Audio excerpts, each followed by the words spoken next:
പലർക്കും ഉണ്ടാകുന്ന ഈ സാമ്പത്തിക കടങ്ങൾ ചെന്ന് വന്നിരിക്കുന്ന വിഷയങ്ങൾ ഒന്നതാണ്. എന്ന് വെച്ചാൽ നമ്മൾക്ക് അഭിവൃദ്ധി വരുമ്പോൾ നമ്മൾ അടിച്ചു പൊളിക്കും.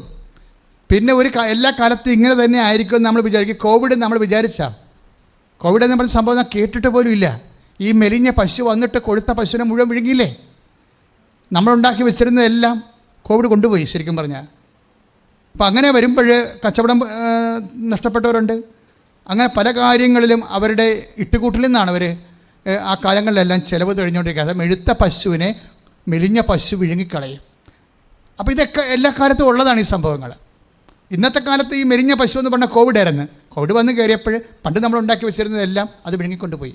അപ്പോൾ നമുക്ക് കാലണ കാശില്ലാതെ വിഷമിക്കുന്ന ഒരു സമയമാണ് വന്നത്. ഇന്നലെ ഞാനൊരു പെൺകുട്ടി അവളെ IELTS പ്രാർത്ഥിക്കാൻ വേണ്ടി കണ്ണൂരിൽ നിന്ന് വന്ന്. അപ്പോൾ ഞാൻ ചോദിച്ചത് നിനക്ക് വല്ലതും പറയാനുണ്ടാകും വെച്ചെന്ന് ചോദിച്ചു. വെച്ചാൽ എനിക്ക് പ്രാർത്ഥിച്ചിട്ടൊരു മനസ്സിന് ഒരു സ്വസ്ഥത കിട്ടണില്ല. നിനക്ക് വല്ലതും പറയാൻ. അപ്പോൾ അവൾക്ക് IELTS അടുത്ത 9-ാം തീയതി പരീക്ഷയാണ്, അതാണ് പറയണത്. അപ്പം ഞാൻ പറഞ്ഞു അതല്ലല്ലോ, വേറെ എന്തോ കാര്യമുണ്ടല്ലോ എന്ന് ഞാൻ പറഞ്ഞു. അപ്പോൾ അവൾ പറഞ്ഞു അച്ഛാ എനിക്ക് ഇങ്ങോട്ട് വരാനുള്ള വണ്ടിക്കാശില്ലായിരുന്നു, വീട്ടിൽ വരുമാനമൊന്നുമില്ല. അവസാനം എനിക്ക് പക്ഷേ കൃപാസനത്തിൽ വരണമെന്ന് ഭയങ്കര ആഗ്രഹമായത് കാരണം ഞാനിരുന്ന് വിഷമിച്ചപ്പോൾ എൻ്റെ ചിറ്റപ്പൻ കണ്ടിട്ട് പറഞ്ഞു നീ എന്തെങ്കിലും വിഷമിക്കണം. അപ്പോൾ പറഞ്ഞു ഞാൻ ആലപ്പുഴ എനിക്ക് പോയി ഉടമ്പടി എടുക്കാൻ വേണ്ടിയാണ്. അപ്പോൾ ചിറ്റപ്പൻ എനിക്ക് 2000 രൂപ തന്നു. അപ്പോൾ അതാണ് അവൾക്ക് പറയാനുള്ളത്. അത് ഞാൻ മാതാവിനോട് പറഞ്ഞു. നമ്മൾ നിനക്കിതാണ് പറയാനുള്ളത്, IELTS അല്ല എന്നോട് പറയേണ്ടത്. നിൻ്റെ കുടുംബം പാപ്പരായ കാര്യങ്ങളാണ് പറയാനുള്ളത്. അപ്പോൾ നിൻ്റെ മെലിച്ചിൽ ദൈവം അറിയുന്നുണ്ട്. നിൻ്റെ മെലിച്ചിൽ ഈ മണ്ണിൽ ചവിട്ടി കഴിയുമ്പോൾ നീ എന്തുമാത്രം മെലിഞ്ഞിരിക്കണമെന്ന് നിൻ്റെ ദൈവം അറിയും. നിൻ്റെ അമ്മ നിന്നെ സംരക്ഷിക്കും. സ്തുതിക്കട്ടെ സ്തുതിക്കട്ടെ. ഹല്ലേലൂയ.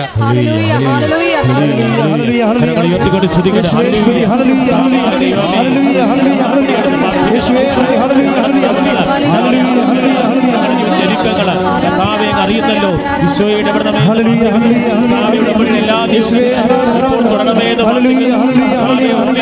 പ്രാർത്ഥിക്കുന്നവരെ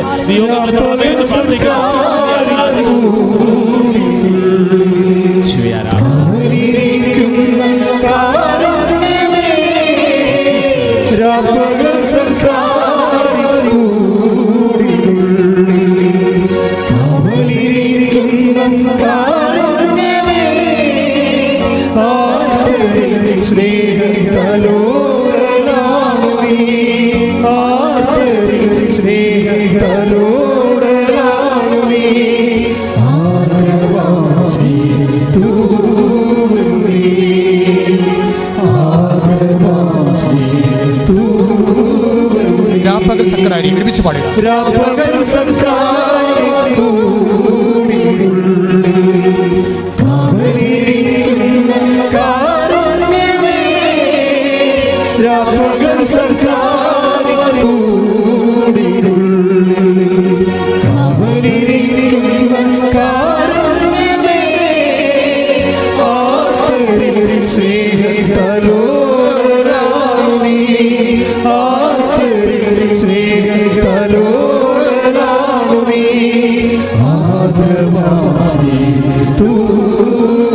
ആദ്രമായ സ്നേഹത്തോടെ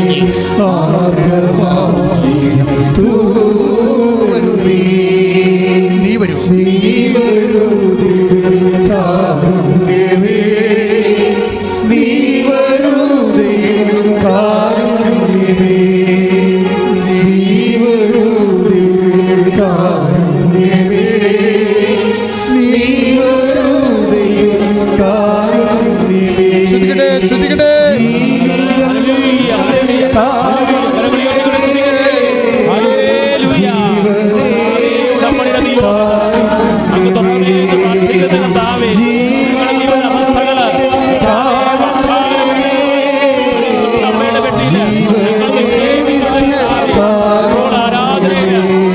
സമർപ്പിക്കുന്നു.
കർത്താവേ. ഈശോ, ഈശോ സ്പർശിക്കണമേ കർത്താവേ. രോഗികളെ സ്പർശിക്കണമേ കർത്താവേ. ക്യാൻസർ രോഗികളെ സ്പർശിക്കണമേ കർത്താവേ. രോഗികളെ സ്പർശിക്കണമേ കർത്താവേ. പകർച്ച ബാധിച്ചവരെ സ്പർശിക്കണമേ കർത്താവേ. ആരെ രോഗങ്ങളെ യേശുവിന്റെ നാമത്തില്, ആരെ രോഗങ്ങളെ യേശുവിന്റെ നാമത്തില് മാറിപ്പോകട്ടെ. സ്തുതിക്കട്ടെ, സ്തുതിക്കട്ടെ. മക്കളില്ലാത്തവരെ സ്പർശിക്കണമേ കർത്താവേ. ജോലിയില്ലാത്തവരെ സ്പർശിക്കണമേ കർത്താവേ. മക്കളില്ലാത്തവരെ സ്പർശിക്കണമേ കർത്താവേ.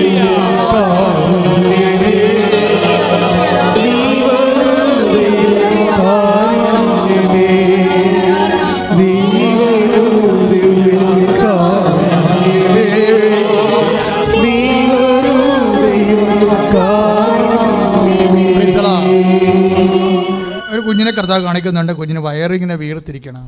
പക്ഷെ വെള്ളമല്ലെന്ന് തോന്നണത്, മാംസമായിട്ട് തന്നെ വയറ് വീർത്തിരിക്കണം. ആ കുഞ്ഞിനെ കർത്താവ്, സാധാരണ അമ്മമാർ അതിനെ ഇപ്പോഴും എടുത്തുകൊണ്ടാണ് നടക്കുന്നത്.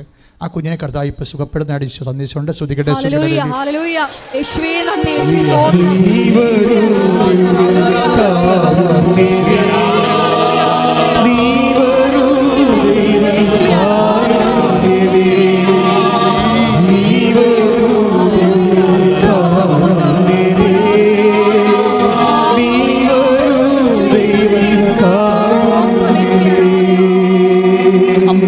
ദിവസമോ 52 മാസമോ ആയിട്ട് ലോക്ക് ചെയ്ത് കിടക്കുന്ന ഒരു വ്യവസായ സ്ഥാപനമോ വ്യാപാര സ്ഥാപനമോ വരുമാന മാർഗം കർത്താവ് ഈ പ്രാർത്ഥനയോടുകൂടി അത് തുറക്കുന്നതായിട്ട് സന്ദേശമുണ്ട്. ശ്രുതിക്കട്ടെ.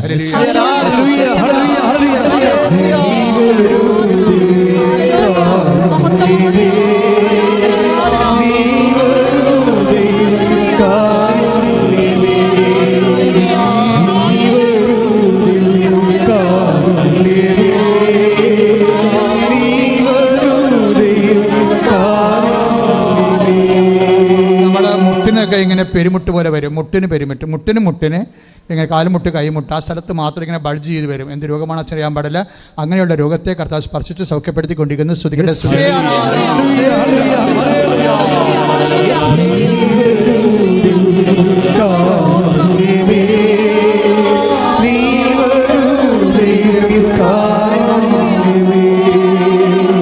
നമ്മുടെ സാധാരണ കാണുന്ന പോലെ ഒരു സ്റ്റീലിൻ്റെ ടബ്ബാണ്. സ്റ്റീലിൻ്റെ ടബില്ലേ നമ്മൾ മുഖമൊക്കെ കഴുകണ, അല്ലെങ്കിൽ പാത്രം കഴുകുന്ന ടബില്ലേ നമ്മൾ ഹോട്ടലിലൊക്കെ ചിലപ്പോൾ പാത്രം കഴുകുന്ന, ചിലയിടത്ത് സ്റ്റീലായിരിക്കും, ചിലയിടത്ത് മണ്ണായിരിക്കും. പക്ഷേ ഈ സ്റ്റീലിൻ്റെ ടബ് അത് ചിലപ്പോൾ റെസ്റ്റോറൻ്റ് ആകാം, അല്ലെങ്കിൽ ഇതുപോലെ ഹോട്ടലാകാം, ഇതുപോലെ ഫുഡ് കൊടുക്കുന്ന സ്ഥലമാകാം. അങ്ങനെയുള്ള വ്യാപാരശാലകൾ നിന്ന് പോയതോ കടമായി പോയതോ ജപ്തി നടത്തുന്നതോ കർത്താവ് ആ മേഖലയിലേക്ക് നിങ്ങളെ ഏറ്റെടുക്കുന്നു എന്നുള്ളതാണ്. നിങ്ങളുടെ കടങ്ങളെ കർത്താവ് ഏറ്റെടുക്കുന്നു. നിങ്ങളുടെ കച്ചവടം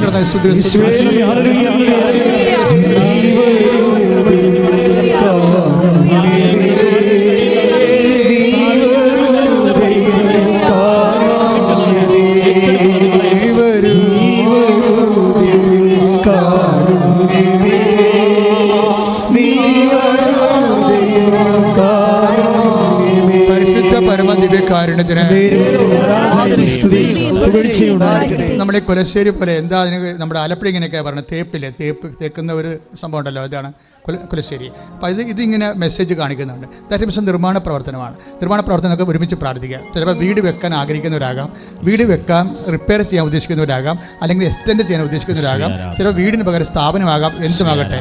നിർമ്മാണ പ്രവർത്തനങ്ങൾ തടസ്സപ്പെട്ട് കിടക്കുന്നവരും നിർമ്മാണ പ്രവർത്തനം ചെയ്യാൻ ഉദ്ദേശിക്കുന്നവരും കൈപൊക്കുക. നിർമ്മാണ പ്രവർത്തനം തടസ്സപ്പെട്ട് കിടക്കുന്നവരെ, നിർമ്മാണ പ്രവർത്തനം തടസ്സപ്പെട്ട് കിടക്കുന്നവർ, നിർമ്മാണം ചെയ്യാൻ ഉദ്ദേശിക്കുന്നവർ കൈപൊക്കുക. പ്രാർത്ഥിക്കുക. അതിനോട് ചേർന്ന് പ്രാർത്ഥിക്കുക. കർത്താവായ ദൈവമേ, വീട് നിർമ്മിക്കാൻ പോകുന്നവരെ സമർപ്പിച്ച് പ്രാർത്ഥിക്കുന്നു. സ്ഥാപനങ്ങൾ നിർമ്മിക്കാൻ പോകുന്നവരെ സമർപ്പിച്ച് പ്രാർത്ഥിക്കുന്നു. നിർമ്മാണ പ്രവർത്തനം തൊഴിലായി ചെയ്തിട്ട് ആ തൊഴിൽ നിന്ന് പോയവരെ സമർപ്പിച്ച് പ്രാർത്ഥിക്കുന്നു. നിർമ്മാണത്തിന്റെ എല്ലാ തടസ്സങ്ങളാണ് ഭാഷണത്തിലെ പ്രത്യക്ഷപ്പെട്ട പരിശുദ്ധ അമ്മയുടെ മാധ്യസ്ഥത്താൽ യേശുനാമത്തിൽ ഈ നിമിഷം മാറിപ്പോകട്ടെ. ശ്രദ്ധിക്കട്ടെ.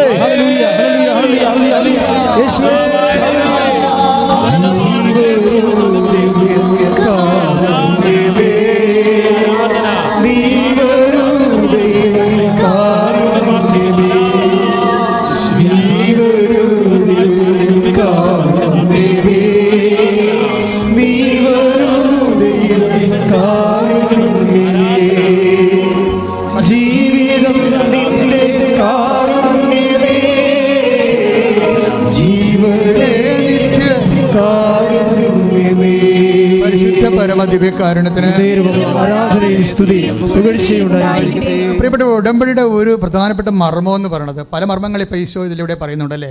ചില സമയത്ത് ഇഷ്യൂസ് ഉണ്ടാകും, അത് നിങ്ങളെ ഉറപ്പിക്കാൻ വേണ്ടിയാണ്. അല്ലെ, ഉടമ്പടി എടുത്തു കഴിഞ്ഞോ അല്ലെങ്കിൽ ഉടമ്പടി എടുക്കുന്നതിന് മുമ്പൊക്കെ ഇഷ്യൂസ് ഉണ്ടാകും.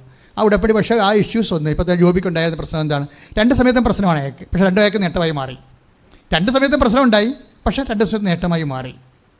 ഇപ്പോൾ അപ്പൻ ആ സമയത്ത് മരിക്കേണ്ട ആളാണ്, അതിൻ്റെ അകത്ത് കുഴപ്പമില്ല.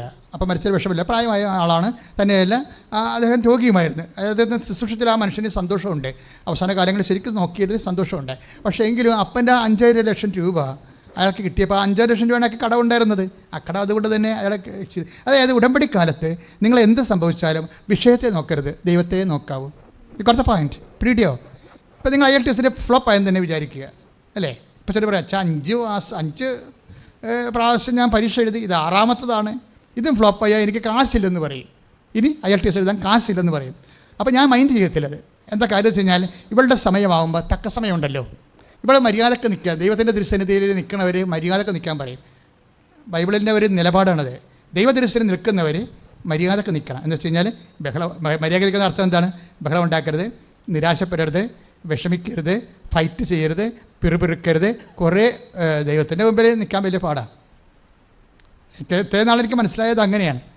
നമുക്ക് ആരുടെ മുമ്പിലൊക്കെ നിൽക്കാം, പക്ഷെ ദൈവത്തിൻ്റെ മുമ്പിൽ നിൽക്കാൻ ദൈവം ചാടി കടിക്കത്തൊന്നുമില്ല.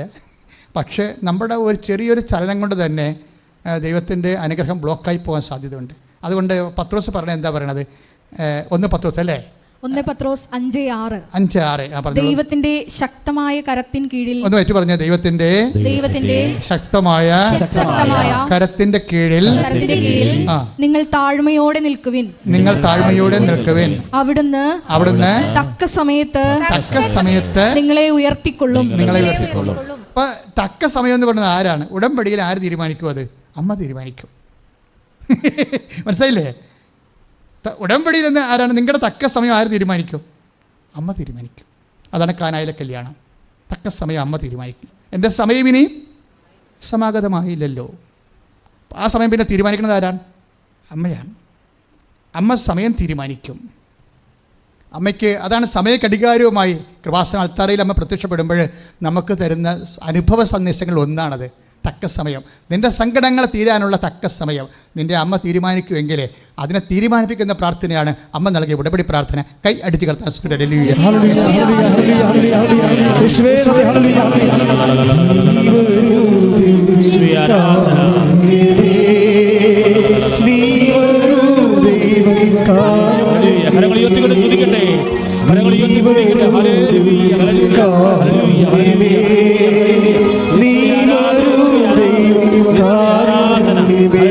പരമദിവ്യകാരുണ്യത്തിന് നേരും ആരാധനയും സ്തുതിയും പുകഴ്ചയും ഉണ്ടായിരിക്കട്ടെ.